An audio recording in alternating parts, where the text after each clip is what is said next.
Lire, écrire et compter, c'est désormais le quotidien de David dans ce centre de formation.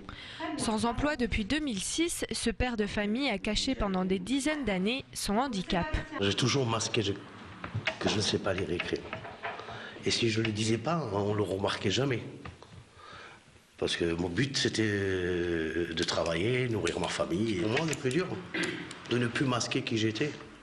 Parce que là, je me sens, je dois faire face à mes problèmes. Déjà, lire ton courrier, c'est important. Il arrive un courrier, moi, je sais quel montant il y a, je vais à la banque et je vais régler le problème. Je suis revenu une autre personne. Je ne suis plus la personne pendant toutes ces années que je me suis masqué pour pouvoir gagner ma vie.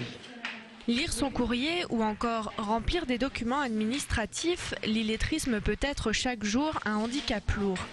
L'association CPCV à Eunheim aide à résoudre ces problèmes de la vie quotidienne.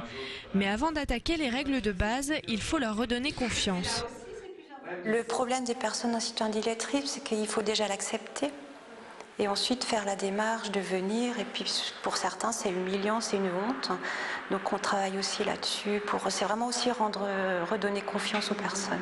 Les formateurs individualisent les formations en fonction des niveaux et des projets des personnes.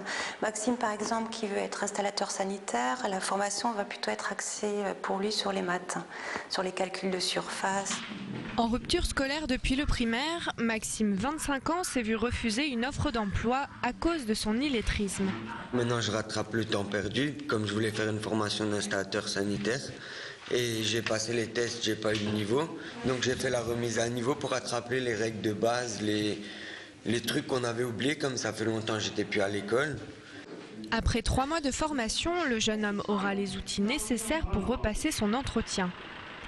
Comme Maxime, David a aussi un projet d'avenir. Dans quelques mois, fier de son nouveau potentiel, il postulera pour être paysagiste.